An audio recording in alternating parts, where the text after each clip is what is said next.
Hello, everybody. Welcome into Sports by GSMC Podcast Network. I am your host, Jeremy Lapidus. Today we have a big show. If you were not here yesterday, the first day of NFL free agency started, we are going to have a more calm, cool, collective head about it today. We're going to go through some of the big moves that we didn't cover in depth yesterday, along with there is still some breaking news. It's slowed to a trickle at this point, but there was a massive contract signed not 30 minutes ago with the Indianapolis Colts. We'll get into that in the fourth segment, along with any other breaking news that breaks while the show is going on. We had a massive trade last night, that being Brian Birds being sent to the Giants and receiving a 5-year, $150 million contract.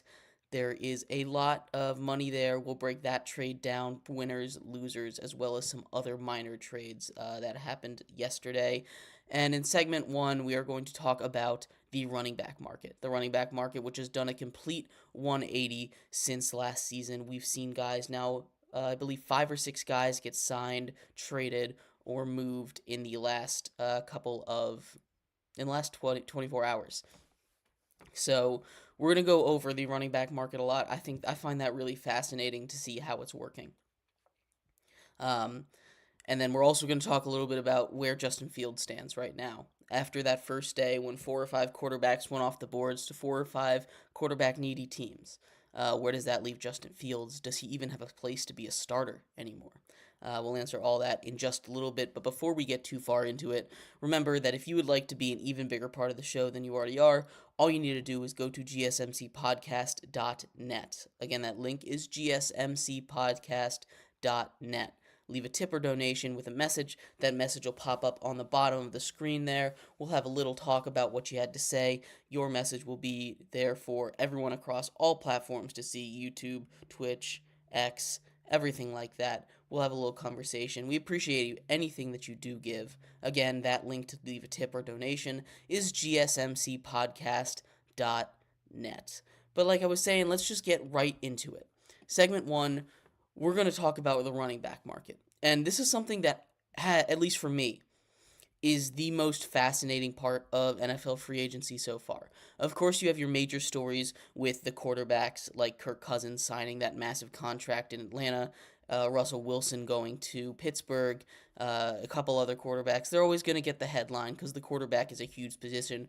But the position that's been the most fascinating to me, at least, while covering the NFL free agency so far, has been the running backs. If you remember back to last year, 3 or 4 of the top running backs in the league were franchise tagged. That being Saquan Barkley, Josh Jacobs, Tony Pollard. All 3 of those guys were franchise tagged. And Jonathan Taylor in there as well. Although Jonathan Taylor did end up getting paid mid-season, so he's not part of this list anymore. All 3 of those guys have now gotten big contracts elsewhere. And it's not just them.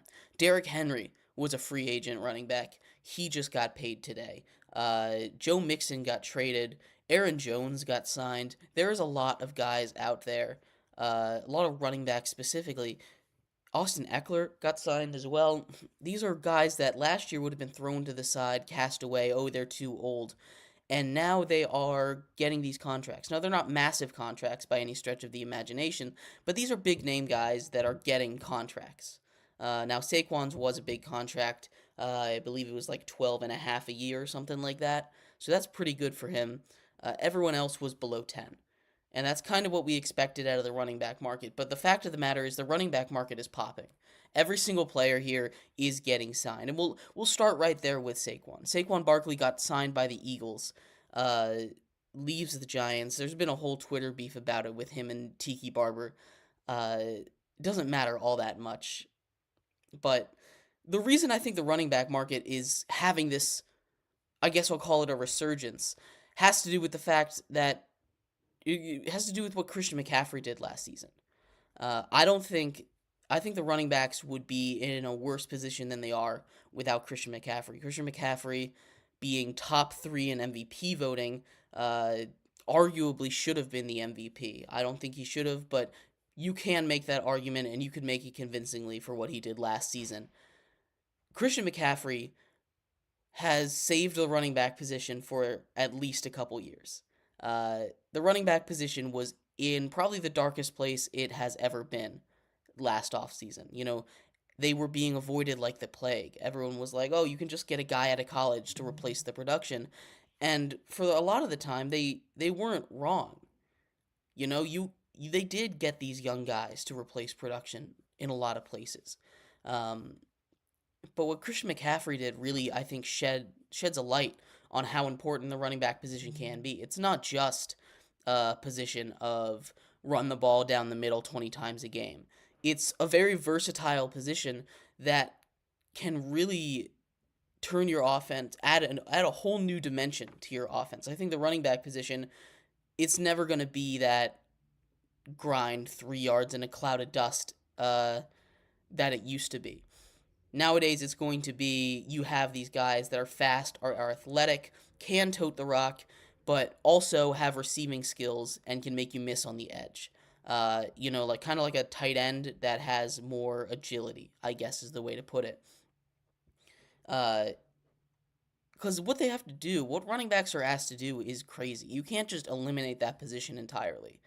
And I think what Christian McCaffrey did last season, what Saquon did to a lesser extent last season, basically keeping the Giants afloat when they were a mess of an organization, it really has rejuvenated the running back position as well as Jonathan Taylor. He came back about halfway through the season with Indianapolis, and he really made a big difference in on that team. They almost made the playoffs. They were one pass away. It wasn't the running back's fault, but it's done a whole 180, and it's not just these big names. Smaller names like Zach Moss are getting paid nicely. Devin Singletary got a nice payday. There's a lot of running backs out there that are finally getting paid, and it's like I said, it's nothing jaw-dropping. It's nothing like, oh my goodness, they really gave that to a running back. But it's good to see them start to get paid again. It's a step in the right direction. And there's two ways to look at this, right? The first way is running backs are saying, okay, I understand this is the market, and we will take what we get. That's one way to look at it, and I feel like it's a little cynical. The other way to look at it is running backs are getting some respect from front offices again. They're not being avoided. So time will tell whether or not this is going to be a trend. The cap is only going to go up. Players are only going to keep getting paid more.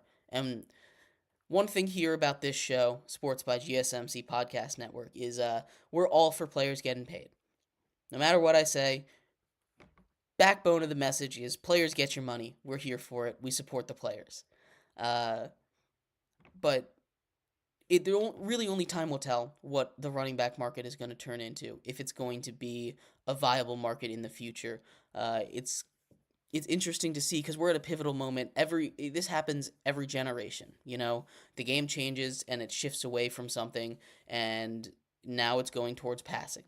Running backs used to be the big stars of the league. That's why you saw so many kids growing up wanting to be running backs. That's going to happen less and less now. And the running back position, I guess the golden age, I guess this probably would be the bronze. I don't know. It's not the golden age of running backs right now. The golden age of running backs was 15, 20 years ago. But we're kind of at the end of that, where we're still getting some elite running backs, but a lot of those guys that would otherwise be running backs are transitioning to wide receiver or tight end or something else that isn't as physically intensive and is getting paid. So I'm curious to see. I think these next couple years are going to be crucial to see how the running back position evolves, because football is changing. Sports constantly evolve. We see it I think basketball is the most obvious example of how sports evolve quickly. People about all last week were talking about the 90s basketball and how it was so different from today. And it is, and that's because it's a different sport. We talked a little bit about that as well. If you want to go check that out, that is on the YouTube channels. But the game changes and people start to focus on different things and they idolize different players in different positions, and then the game continues to shift in that direction until something changes again. So I think these are very pivotal. This is a very pivotal time for a running back position to continue to be strong. I think running backs are vital. You see a lot of teams. I know Isaiah Pacheco isn't the golden goose of running backs, but what he does for the Chiefs is so valuable. That a running back, regardless of how prominent they are, is one of the most important positions in that offense. I would go as far as to say it's the second most important position behind the quarterback because they touch the ball so much on offense. They're the guys that you give to get that 1 yard, to get those guaranteed couple yards. They're the guys you turn to say, hey, you're not going to get us a super explosive play, but you are going to get us what we need. You're our guy that we rely on. You're our crutch, and that's what running backs are to an offense. And you need a good crutch. It's very important. But on the other side of this break, we are going to move. We're going to continue talking about some football. We are going to move into some more free agency news, some breakdowns from before and breakdowns of what we're looking at ahead in the NFL season. Thank you everybody so much for sticking around through this break on Sports by GSMC Podcast Network. We will be right back. I feel like I'm losing my mind.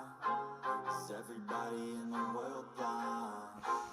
Please, Lord, give me a sign, a sign. I feel like I'm losing my mind. Is everybody in the world blind? Please, Lord, give me a sign, a sign.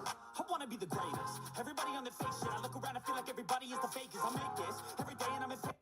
Hoping one day I blow up from the basement. Statement, the top is so vacant. I don't hear shit that I think is amazing. Waiting for my day when I'm playing sold out shows for 1,000 faces. Hey, give me that crown. Get in my way and to be put down. It ain't replaced all this my sound. If I want that shit, then I'll get it right now. I'm losing it, the noose it fits. I'm losing shit, a stupid myth. You choose to live or choose to dip. You choose to fight or lose your grip and lose a gift. Oh, I feel like I'm losing my mind. Is everybody in the world blind? Please, Lord, give me a sign, a sign. I feel like I'm losing my mind. Is everybody in the world blind?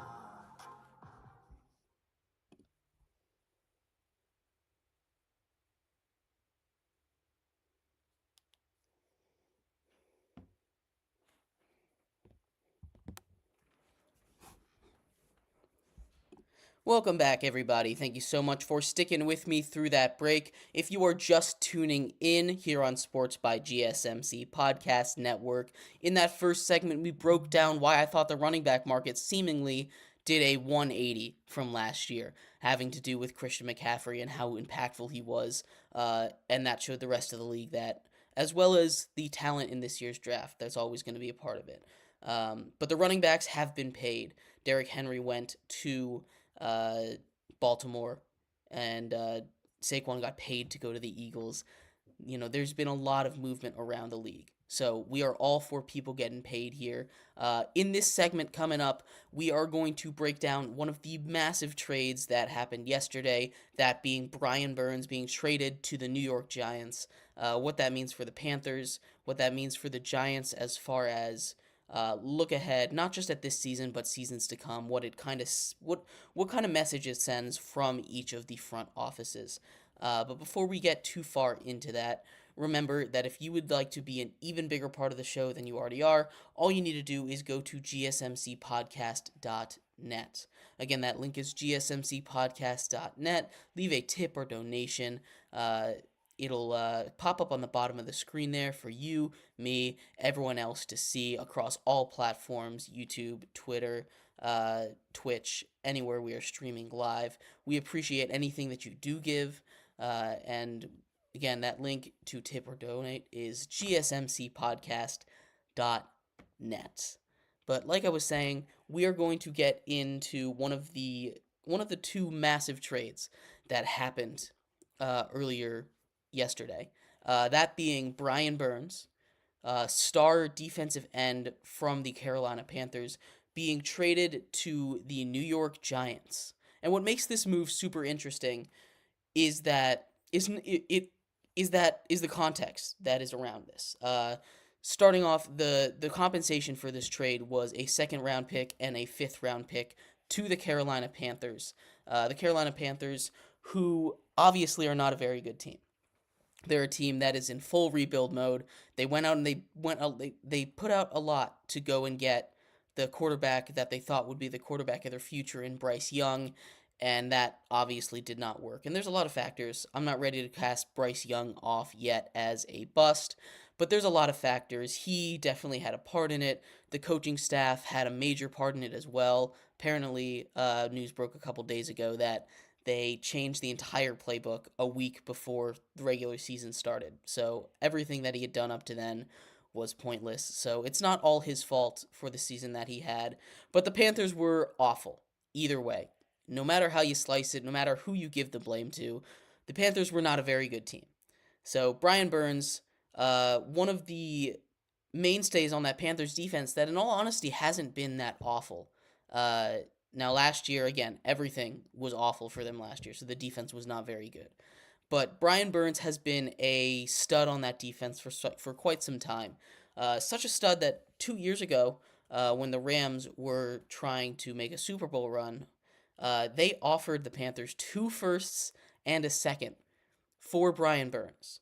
The Panthers, who at the time were semi-competitive for a wild card spot, they were about 500. They turned it down. They said, no, Brian Burns is too important. He's going to be a mainstay on our defense for as long as he's here. He is a Panther. He is not going anywhere.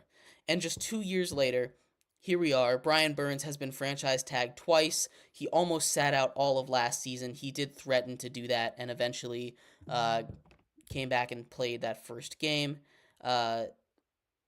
He has been traded to the New York Giants, making that Giants defensive line, and I don't want to overreact here. I do have a little bias here as a Giants fan, but making the Giants defensive line one of the best in football. And I know that might sound crazy if you haven't looked at it, but Dexter Lawrence on the inside, he's a top five, probably top three defensive tackle in the entire league, only behind Chris Jones, Aaron Donald.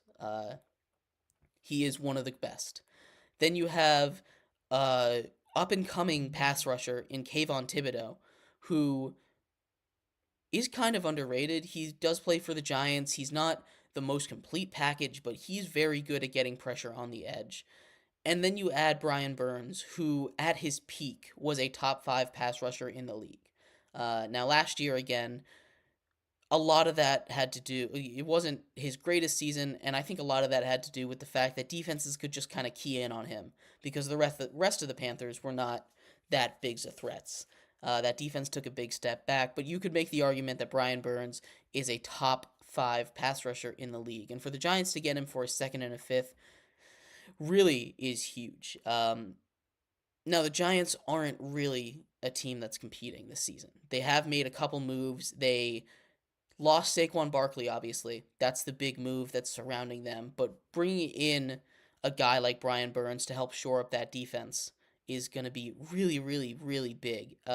Again, those Giants Super Bowls of the early 2010s, late 2000s, they were built on the line. So they're building up that defensive line, and they're also building up that offensive line. They've made a couple really sneaky good signings on that offensive line. That's what they were focusing on. They got 3 or 4 starting offensive linemen. Excuse me. They got 3 or 4 starting offensive linemen, and they've really worked hard to build it up next to Andrew Thomas on the left side. It'll be interesting to see how they all gel together. The Giants are still trying to compete. They brought in Drew Lock as a backup to Daniel Jones for the season. Both guys who were drafted in the same draft. Both guys who I thought were very similar quarterbacks coming out of the draft. So it's interesting to see them on the same team now. But the Giants bringing in a backup is important. Obviously, Daniel Jones is not the answer, it seems. He does have one more year to prove it, so maybe he can get something done without Saquon. But he also has coming off a torn ACL, so he's not going to be able to start the season. It's going to be probably Drew Lock to start the season, hand the reins back over to Daniel Jones, and then anything could happen. The Giants and the Panthers aren't in the best spots as organizations. The Panthers are trying to go full rebuild mode, while the Giants are desperately trying to claw themselves out of a long rebuild that they have been in for quite some time, since about 2015. They've been rebuilding. So the Giants are ready to get out of that. They're trying to make these moves to win. The Panthers, on the other hand, are blowing it up. So it's going to be interesting to see what happens with these two teams as we continue with the offseason. The other major trade that happened, Carlton Davis was traded for 2 seconds. Carlton Davis, the cornerback for the Buccaneers, he, during their Super Bowl runs, was a lockdown corner. And he's kind of taken a little bit of a step back. Corner is one of those positions that it's really, really, really tough to be elite at for your entire career. It's a super short window of you being a prime athlete just because of how demanding it is. Corner is probably the hardest position to play, not just in football, but in all of sports. Because you don't have any control of it. All you have to do, all you're doing is trying to stay with the most explosive athletes in the entire world at wide receiver. And also you have to tackle them, and you can't touch them at all.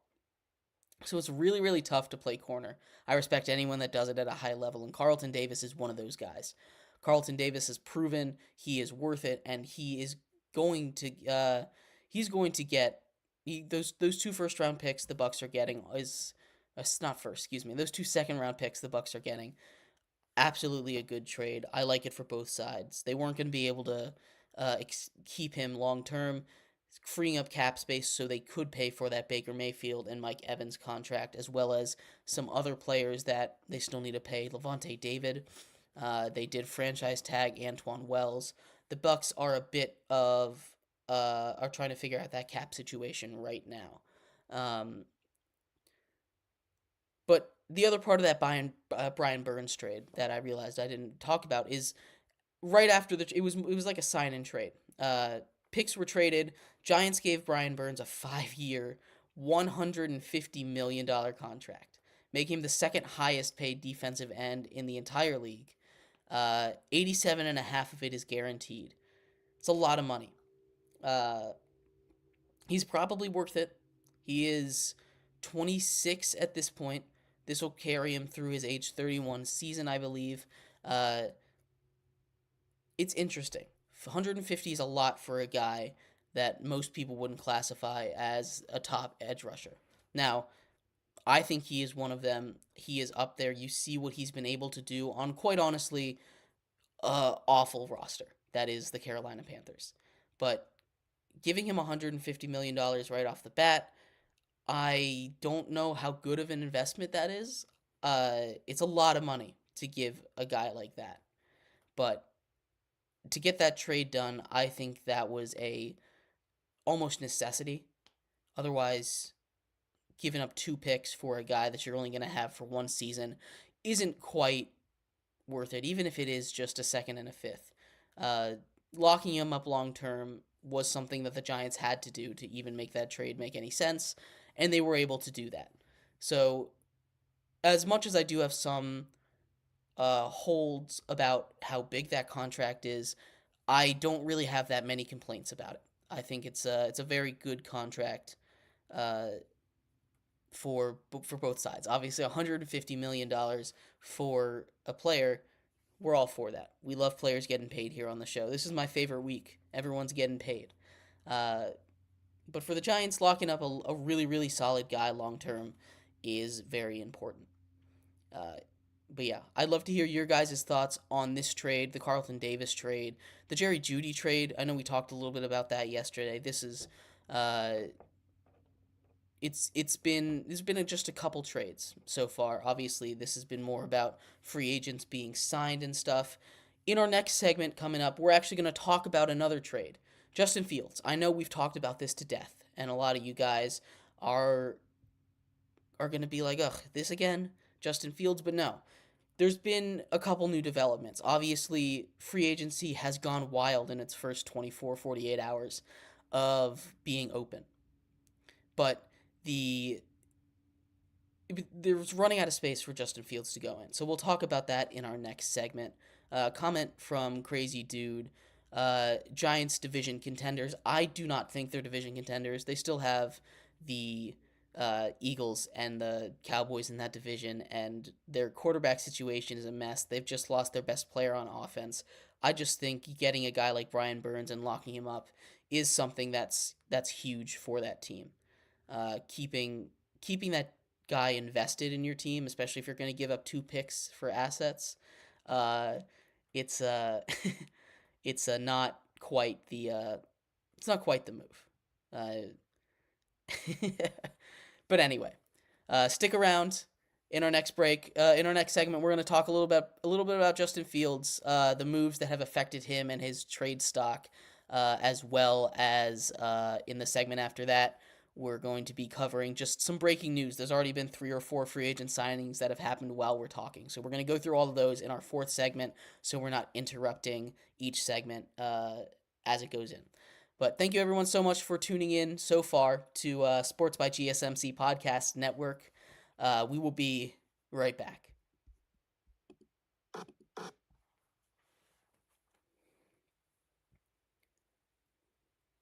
For the best and latest podcasts available anywhere, go to the podcast app on your cell phone and type in GSMC to access free content-rich podcasts on health and wellness, book reviews, sports, entertainment, relationships, social media, movies, technology, finance, and even weird news. Subscribe and download the GSMC Podcast Network's family of shows, available everywhere podcasts are found.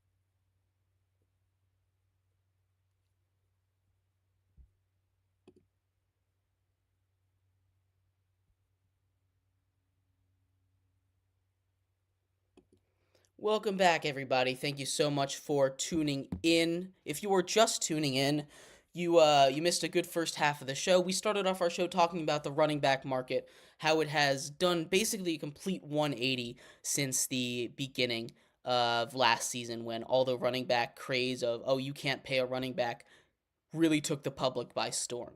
A lot of running backs have been paid, including Saquon Barkley, including Josh Jacobs, including Tony Pollard, and including Derrick Henry signing today with the Ravens. Uh, Aaron Jones was also signed to the Vikings. There is a lot of running backs being signed. We covered all that in the first segment. In the second segment, which we just wrapped up, we just finished talking about the Brian Burns and Carlton Davis trades. Brian Burns traded to the Giants for a second and a fifth, and being paid 5 years, $150 million, 87 and a half of which is guaranteed. So a big payday for him, something he deserves. We broke all that down in the second segment. Coming up in this segment, we are going to talk a little bit about quarterbacks, focusing around the effects on Justin Fields and the Bears.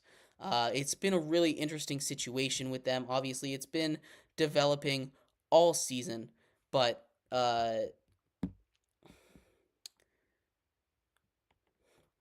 it's been an interesting development all offseason. It's been the big story. Obviously, free agency just started. There's been a lot of Justin Field talk all offseason long. We're going to do a little update on where that sits with all the quarterbacks that have been signed to quarterback needy teams and where he might end up now.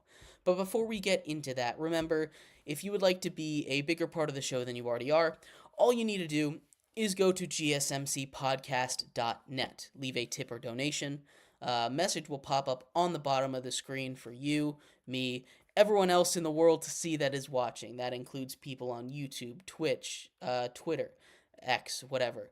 But yeah, everywhere we stream, not just you, not just the people in the chat with you, but everyone can see it. We'll have a little conversation. Again, that link is gsmcpodcast.net. We appreciate everything that you do give, and we appreciate you for watching. But like I was saying, let's just get right into that segment.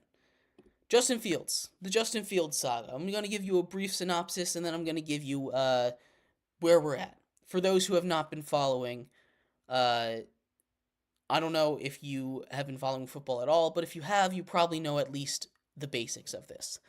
The Bears have a quarterback, Justin Fields, who is iffy on whether or not he's a true franchise starter in the league. He's shown flashes, but he hasn't been able to really put it all together and prove that he is, that guy.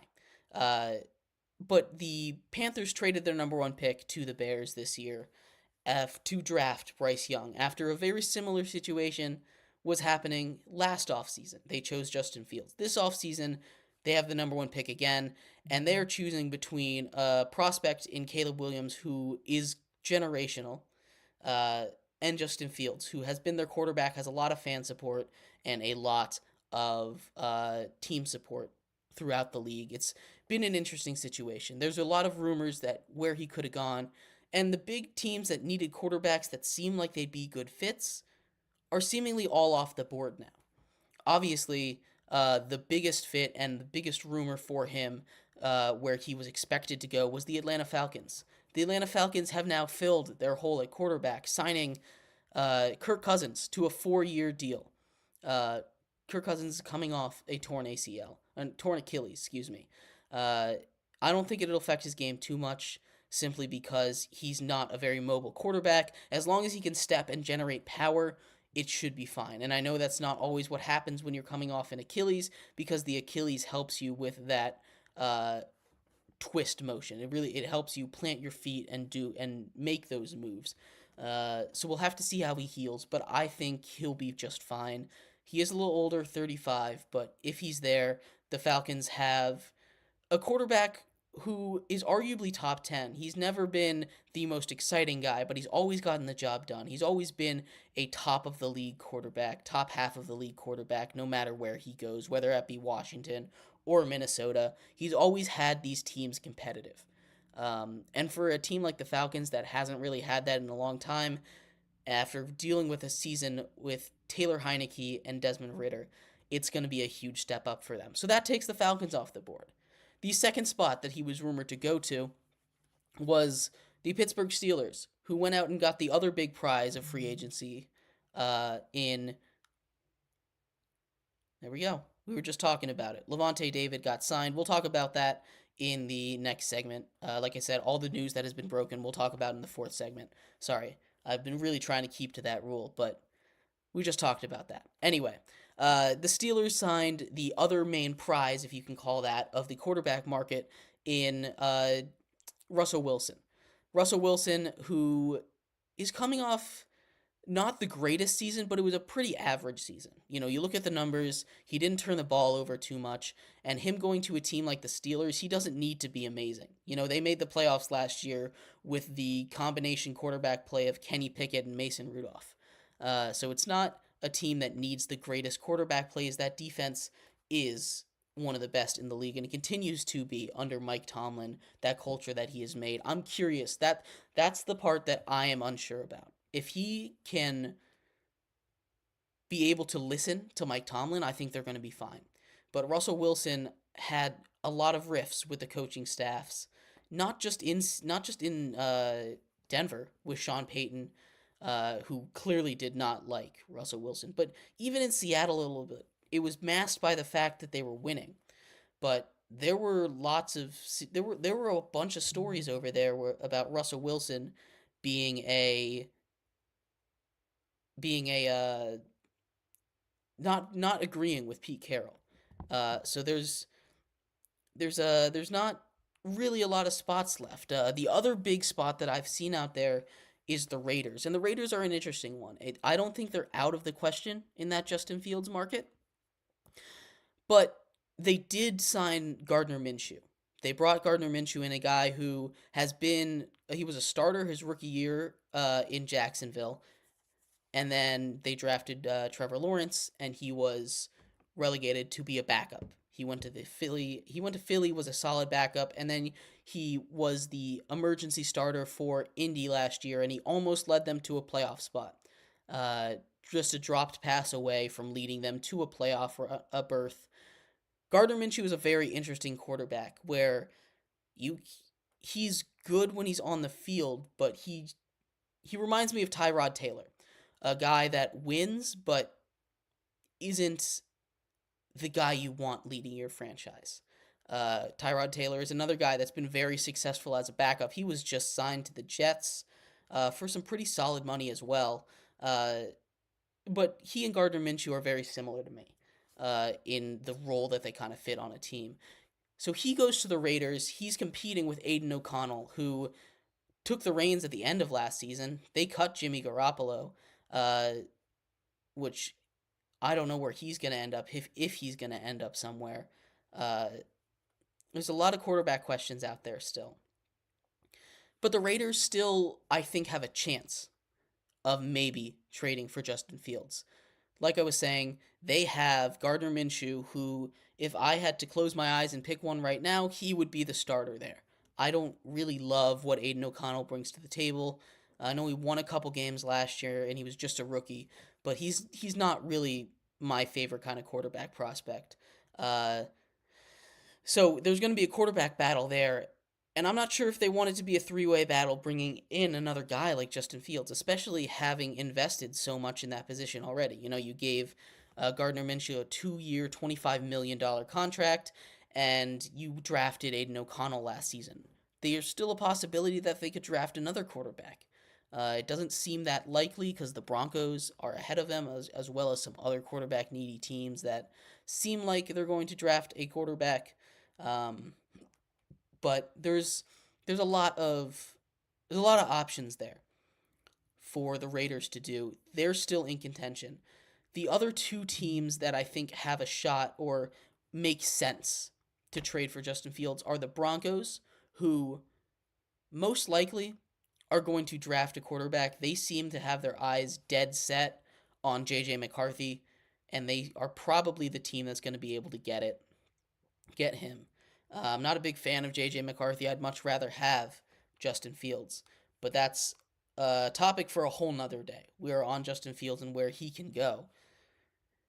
But the Broncos are a good spot for him. You know, they don't have a quarterback, right? That's one of the few places in the league right now where they don't have a quarterback. It's one of the few places in the NFL where they don't have that bona fide starter. The Raiders and the Broncos are. There's one other spot that is really interesting to me, and I'd love to hear your guys' thoughts on this fit, because I think this is probably his best fit, honestly. And the issue is, it's probably not going to happen because they're in the same division. The Minnesota Vikings. The Minnesota Vikings have gone out and they lost Kirk Cousins. It's a big loss for them. The Vikings, a team that seemingly are trying to compete. They have the roster built to compete. They've made a couple moves. They brought in Aaron Jones. I've really liked their offseason so far, aside from losing a guy like Kirk Cousins, but you can't do anything about that. They bring in Sam Darnold, who, again, I'm just not moved by. I'd love to have him as my backup. I'd love to have Sam Darnold as my backup, but as my starter, I'm just not moved by him. It's just not the type of guy that if I'm trying to compete, I want on my roster as my go-to guy. So them trading for a guy like Justin Fields, I think would make a lot of sense. You have a veteran in Sam Darnold behind him in case anything happens.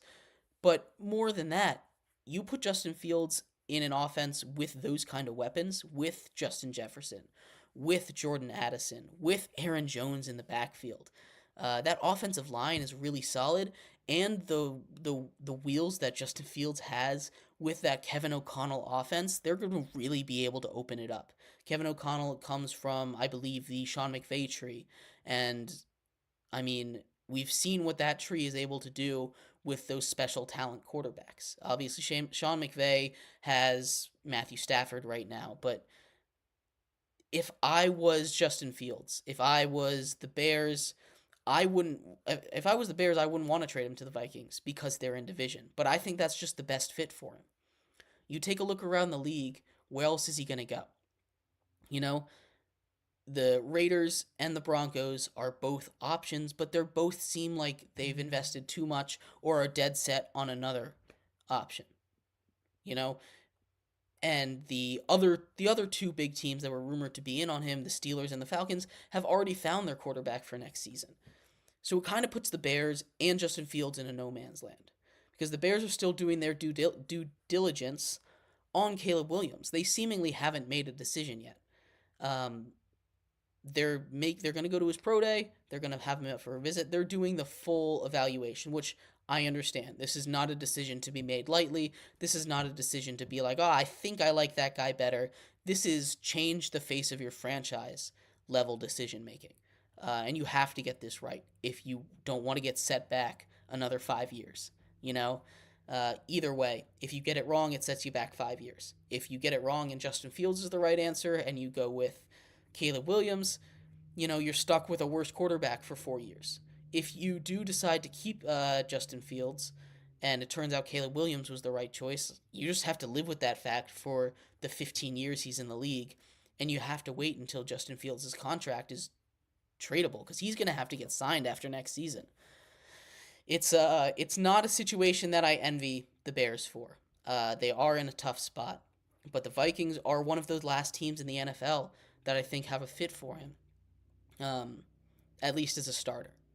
Now, there's plenty of teams he could go to as a backup, and I think there's plenty of teams that would love to have him as a backup. But I'm sure he wants to be a starter. He doesn't have much choice since it is a trade. But it is interesting to see exactly what is going on with that situation in Chicago. Let me know what you guys think about this. Where do you think he'll end up? Do you think he'll get traded? Do you think, even if they do draft Caleb Williams at this point, do you think he'll get traded? It kind of makes me reminiscent of the Baker Mayfield situation when they were trying to get rid of him after they brought in Deshaun Watson. And actually, I put a short out about this yesterday. And there was a comment in there that mentioned him going to the Browns, which I thought was interesting. The Browns don't seem like the type of team that would trade for him simply because they have that Deshaun Watson contract that is so massive on the books. They really can't afford to bring another quarterback in, and they're kind of locked in with him. You have to kind of see it through. So I don't really see if that one doesn't make a lot of sense to me, but that is one that I heard directly from you guys just yesterday. So keep them coming. I'd love to hear your thoughts and why you think they're going to go there. But I think the Vikings are the best spot. I just don't think he's going to go there. He's going to probably be a backup on some team. They're probably not going to get much for him. They might even have to cut him. Again, very reminiscent of what happened with Baker Mayfield and the Browns when he ended up going to the Panthers for like a 6th or 7th round pick. But yeah, in our next segment, we're going to finish off our show strong with all the breaking news that has been going on since our show started. There has been at least 5 or 6 alerts that I have been stocked in the back of my brain just for this segment so we can talk all about it, break it down. News is continuing to break. Stay on your toes, guys. The NFL is going crazy. The offseason is just starting. It's a wild ride. Thank you, everybody, so much for tuning in so far to Sports by GSMC Podcast Network. Stick around through this third and final break. We will be right back.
Welcome back, everybody. Thank you so much for sticking with me through that break. If you are just tuning in for the first time here on Sports by GSMC Podcast Network, we have had a full show. We started off talking about the running back market that has seemingly done a 180 since last season. Everyone getting signed, moving around instead of getting franchise tagged and staying where they are.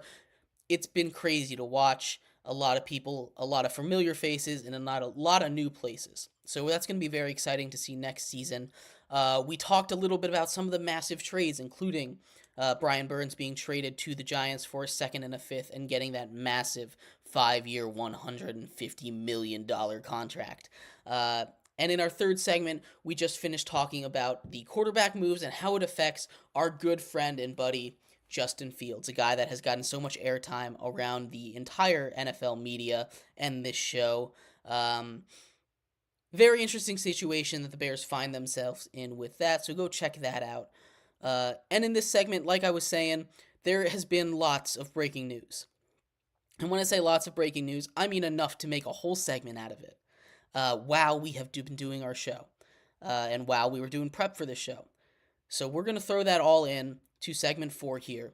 We're going to go over some of the big free agent moves. There was one big college football news that I'm going to try and squeeze in there if we have time. If not, we'll talk about that tomorrow. But yeah, this is going to be our big free agency update segment. But before we get into that fourth and final segment, remember that if you would like to be an even bigger part of the show than you already are, all you need to do is go to gsmcpodcast.net, leave a tip or donation. We appreciate anything you do give. If you do leave that tip or donation, it'll pop up on the bottom of the screen with your message. Stay up there for a minute. We'll have a little conversation about what you have to say. It's not just going to be the people in your comment section that are going to see it. It's going to be the entire world that we are streaming to, that being 2 channels on YouTube, Twitch, and X/Twitter. Everywhere else we are streaming across all streaming platforms for podcasts as well. They're going to be able to hear your message along with you. We appreciate anything that you do give. Again, that link to donate is gsmcpodcast.net. But we have a lot to get through in this segment. So let's just get right into it. Free agency updates. And we're going to start with one that happened before the show, directly before the show, about 10 minutes while I was getting prepared. Kenny Moore II on the Colts. Kenny Moore II, an elite nickel corner, gets paid like an elite nickel corner. He is re-signing with the Indianapolis Colts, 3 years, $30 million. And you might be saying, that doesn't sound like an elite contract. It's a nickel corner position, a position that $10 million a year resets the market. That is the new record for a nickel corner to be paid. He has 13 interceptions in the last 2 seasons, which leads the entire position by a large margin. He is not just a really great pass defender, but having a guy like Kenny Moore in that locker room for leadership, for run support as well. He's a very good tackler in the run game. Kenny Moore is very important to that Colts defense that is stingy. They might not be the best defense in the league, but they are very good at creating turnovers. It's something that's been kind of coded into their DNA. We're going to get the ball. It's bend, don't break. We're going to turn you over 2 times a game. It's very fun to watch. It's a little risky sometimes, and it doesn't always work. But when it does, they can go toe-to-toe with just about any offense. And we've seen that a whole bunch of times throughout the years. Kenny Moore is a huge part of that. They had Shaq Leonard, who was another big part of that. He was let go last season. But keeping Kenny Moore around is a huge part. And the Colts have done a lot of signing this offseason. The Colts are a very interesting team. They haven't signed anyone from the outside. You keep hearing about the Colts in the news. They've got Michael Pittman back. They've got offensive linemen back. They've got now Kenny Moore back. It's really interesting. They're one of 5 teams that have yet to sign a free agent from the outside. The Bucs are another one, who we were talking about them before with Baker Mayfield and everything that's been going on with Carlton Davis as well in that second segment. They signed Lavonte David. Again, the Bucs are one of those 5 teams, along with the Colts, who have yet to bring in an outside free agent. They bring in, they re-sign Lavonte Davis. It's only a 1-year deal worth up to $10 million. Lavonte David is not quite the same guy he was during those Super Bowl runs, but he is still an elite player on offense. He is still not on offense, on defense. Excuse me. He still has the ability to be an elite linebacker there. His athleticism, his speed, his ability in coverage is something that's at the top of the league still. So bringing him in on that cheap deal, it's not too much commitment for a guy that started to go down the hill, but a guy that's important to that defense. Again, a lot of these guys that are being brought in, being brought back later in the free agency frenzy, the beginning of free agency, are these locker room guys that still have a little bit left in the tank. They're important to that team. Levante David is absolutely one of those guys. So it's good to see him there. A big one that happened as well while we were live has to be the the Washington Commanders signing Jeremy Chin, 1-year deal, leaves Carolina, and that's like the second or third defender that Washington has poached from Carolina. They got Frankie Louvu, who a very, very good linebacker. He's going to be a huge part of that rebuilding defense on a 3-year, $36 million deal. But Jeremy Chin is a guy that I really like to watch. He exploded onto the scene his rookie year. He had like 2 or 3 pick sixes. He was a lot of fun to watch. Ball hawking safety, big hitter. I love watching Jeremy Chin. I love watching him play. I love watching the style of play that he has. It's one of those things that he's kind of a strong safety linebacker type guy more than the free safety center field. And what Washington really needs is just players on that defense. They were thrown over, thrown through, ran over, ran around all of last season. They just needed to get something done. And adding a guy like Jeremy Chin, who is so versatile, he can play linebacker, he can play safety, he can be that ball hawk. I think that's a really, really good deal, really underrated. We talked a little bit about safeties earlier this week or last week. The safety market is a really interesting one. Not from today's show, but from yesterday. Xavier McKinney, guy who was let go by the Giants, signed to the Packers for 4 years, $68 million. Huge contract for him. He is very good. He's more of that free safety type than Jeremy Chin, while he's more of a strong safety. So I'm very interested to see how this plays out in Washington. I think it's a really good signing for them. Like I said, I love Jeremy Chin. I think he brings a lot to the table defensively. The Panthers' defense has been gutted. They were already really short-handed, but now they've lost Brian Burns, they've lost Frankie Louvu, they've lost Jeremy Chin, and I believe they've lost a couple other guys. But the Panthers are going to be a mess next season. There's still time in free agency, but if the season started today, I think they're the worst team in the league again. They haven't done a lot to be better. Coming up on tomorrow's show, actually, we're going to go through winners and losers of the first 48 hours of the tampering period, because the tampering period officially ends tomorrow and the real free agency starts. So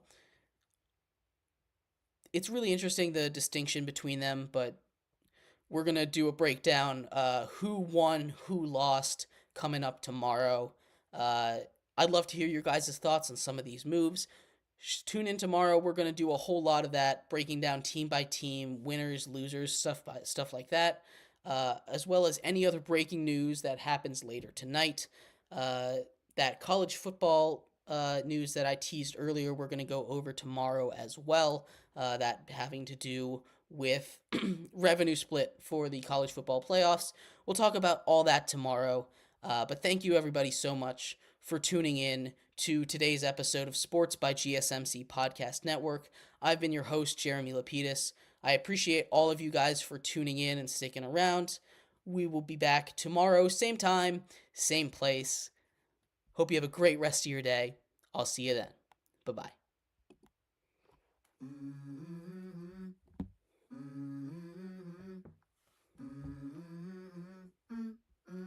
Let's go. I wake up to a little bit of drool on my pillow, feel like it's gonna be a bad day. Yeah, I'm tired of shit, and the coffee ain't hit yet, damn it.